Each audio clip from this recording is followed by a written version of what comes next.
So the monthly reward card for June has been revealed, and it is an Exalt card.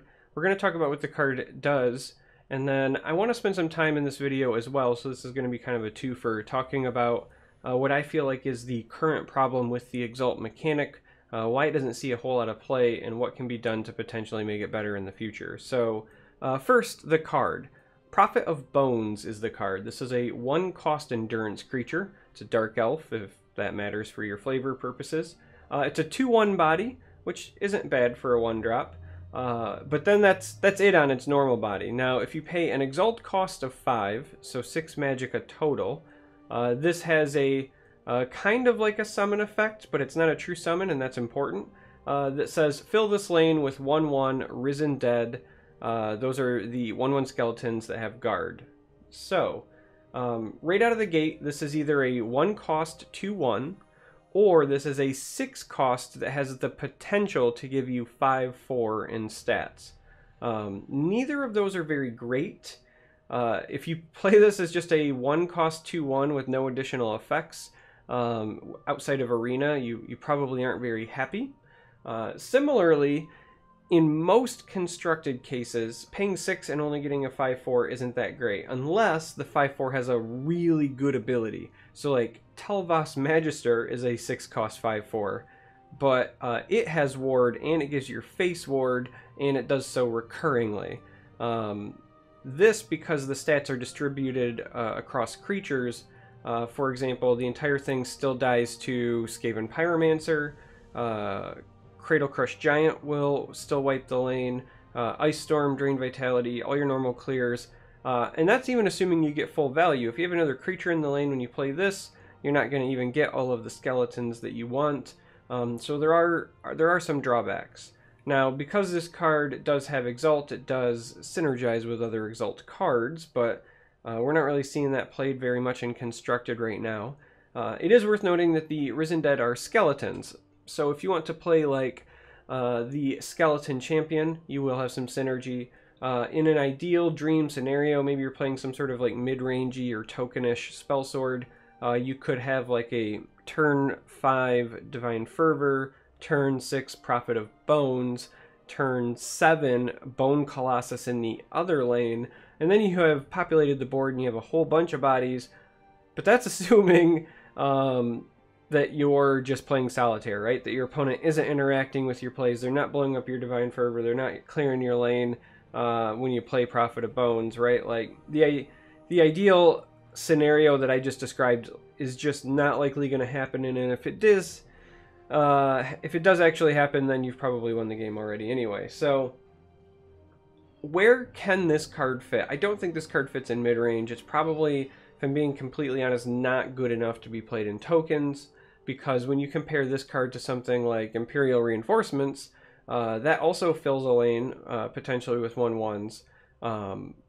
They don't have guard, which is probably better in the aggressive deck, and it's much, much cheaper. So if you're going to play this, I think that you have to try to capitalize on the guard portion of the creatures. I think that's where this potentially, stands out. So control decks that want to stall and want to utilize a lot of little bodies could potentially benefit from this. If you're playing some sort of very slow, grindy, attrition-based deck that uses like Necromancer's Amulet, for example, filling a lane with little 1/1 guards is going to potentially stall your opponent and give you some health. Again, this is assuming they don't have clears, assuming they don't have like breakthrough. Breakthrough is still an issue. But yeah, that could be a way to utilize this. The card also could see benefit from something like Disciple of Namira, because all those little token guys could potentially draw you cards. It's cheap enough that if you're playing this in just a Namira Shrine style deck, the 1-cost 2/1 isn't necessarily terrible. I don't know if it belongs in the deck, but I could see this being included as either a tech choice or a tool in the Petamax Abomination deck, for example, just as an additional stall tool, and it is also cheap enough that if you don't want to pay the Exalt, you can use it to rifle through your deck. So for fun, right, like decks that utilize Flesh Atronach, for example, All the little bodies will help your creature count in the discard pile to make your Atronach that much larger. There are some flavorful ways to use this, and some like grindy attrition ways to use this. This card, for example, would have been at home in the old Matt Oblivion Spodertown deck. But outside of that, right, so outside of some cheeky fun interactions, I don't expect this to make a big splash on the ladder. So when it comes to like competitive play, this card just isn't good enough because, quite frankly, both versions of it aren't good, right? The 1-drop version is just, you know, it's a naked 2/1 for 1. We don't play those now. The other version is just not good enough either. And that leads me to the second thing I want to talk about, and this is the problem with the Exalt mechanic as a whole. Right now, many of the Exalt creatures are in this weird scenario where they present to you a flexible choice, but to be able to do so, for whatever reason, the developers have kind of like punished said flexibility by understatting whatever version of the creature you get. So, you know, when you look at some of your common exalted creatures, right, you have a 2/2 drain, and if you pay 5 magicka instead of 2, that becomes a 4/4 drain. Outside of Arena, just a 2/2 drain for 2 isn't good enough, right? Like if you draw that in your deck, you're not happy. Yeah, it's flexible, it can be a 4/4 drain, but a 5-cost 4/4 drain also isn't good. And so the flexibility of a card does not matter if you don't want either version. If your choices are a bad card or a bad card, flexibility goes out the window because it's not flexible. So the ones that do see play right now are the ones that are essentially singular cards. And what I mean by that is that you might include Vivek or Sotha Sil as a finisher, but you're not playing the non-exalted versions. So in those instances, those cards might as well not have Exalt. They might as well just be normal cards that have no flexibility and, you know, just cost, you know, Sotha Sil might as well just be a 12-cost card that does Sotha Sil things. In fact, by having Exalt, in many ways, it's almost punishing it further, because then it's able to be silenced a little bit harder, right? Instead of always making sure that it's just an 8/8 that makes an 8/8, now it can be silenced and go down to the 4/4 in Sotha Sil's case, and so on and so forth. So the Exalt mechanic mostly is either your choice between a bad card and a bad card, not even like mediocre, just bad and bad, or just a card you don't want to play ever, and then one really good one that's probably like a late game bomb expensive. The only card that comes close to being truly flexible with the Exalt mechanic, in my mind personally, is Indomitable Orator, and then maybe the 1-drop guard with Defender, though that doesn't see a lot of play right now either. Both of those you can make an argument for it's okay to play them without exalting them. The Indomitable, for example, getting a 5/5 body that can't be targeted by actions, great against control. Worth paying the extra 1 magicka to get that effect. Against aggro that are not likely running like Piercing Javelins, for example, entirely fine to just play it a turn sooner. In fact, you want to play it sooner anyway because you need to survive. So in that sense, yes, that one technically works in terms of flexibility, but we are also talking about just a simple 1 cost, 1 magicka difference in flexibility. So not exactly like a drastic game-changing difference there. And, you know, kind of the same thing with the guard. You know, if you want to play the 1-drop that has guard because you absolutely need it that early, that's fine, but in most cases it's just going to be like an Ash Servant with guard, let's be honest. So that's the problem with Exalt. Now, how do we make Exalt better? Well, the first step is you have to make at least... If you're trying to fight for flexibility, you have to make at least both options somewhat appealing. They just cannot be outright bad, in my opinion.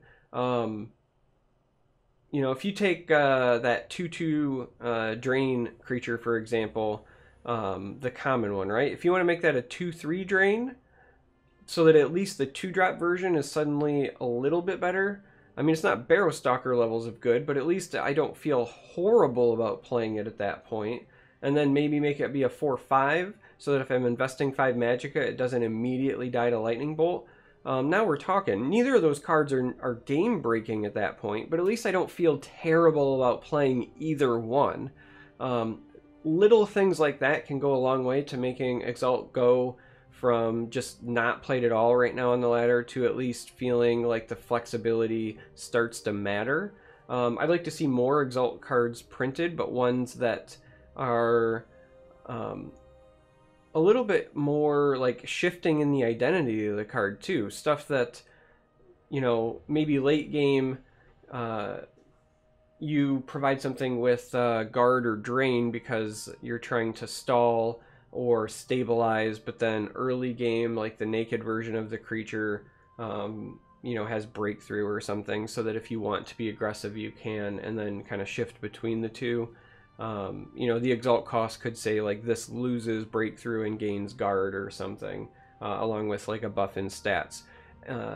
Things that change the identity of the card like that, in my opinion, would be welcome.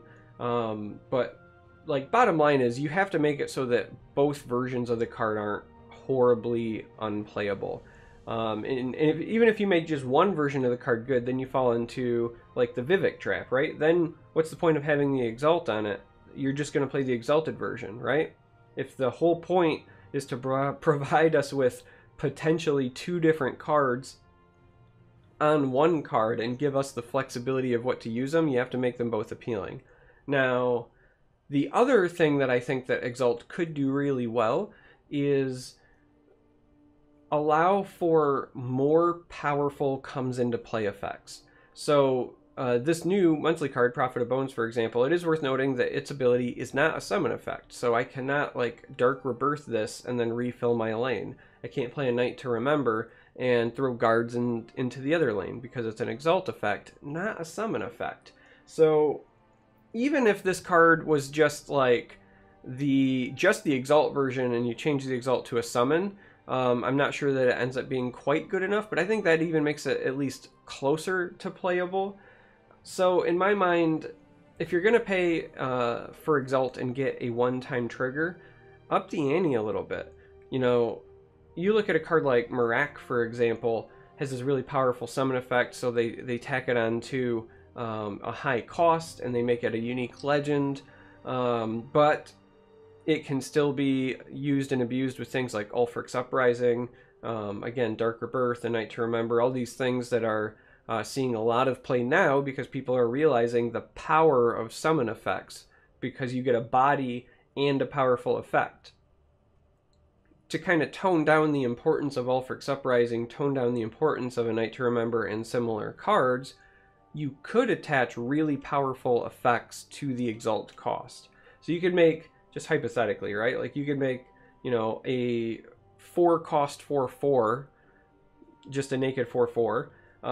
Again, not great, but at least not completely and utterly feels bad unplayable.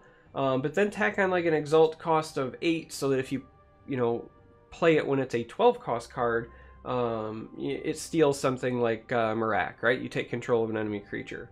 Now, at that point, right, you preserve, in my opinion, like the uniqueness of Miraak, because it's 11 for a 5/5 that steals. So better stats, cheaper cost. It's still a summon effect, so you can abuse it with other interactions. But then maybe you've created this Exalt card that you know, you can play early if you just need board presence or tempo. But if the game goes long, then it becomes this like late game bomb. And again, that's just like a quick off the cuff, off the top of my head sort of thing. You could have Exalt costs that, you know, give lethal and ward to something. Think of like a Skooma Racketeer on steroids. All these things that would be a really you know, powerful one-time effect that you maybe wouldn't have created because of the presence of cards like Ulfric's Uprising, Dark Rebirth, etc., etc. But now that it's, you know, on this one-time Exalt effect, you know, maybe it's worth it. And then, you know, the other cards that interact with your exalted cards might not feel so bad, right? You know, the creature that when it comes into play, you can trigger the exalt of all your other creatures suddenly looks a whole lot more appealing if the exalts are actually worth your time. Because like right now, if I'm being honest, there's a reason Ulfric's Uprising sees play and that card doesn't. And it's not just because Ulfric's Uprising is neutral and whatever. It's because summon effects are overall kind of just more powerful than the exalted effects, even though the summon effects are far more abusable. So I'd like to see exalt effects brought in line with summon effects if they're going to be one-time things like this one for the monthly card, or again have the exalted creatures at least feel as good as basic vanilla stuff, right?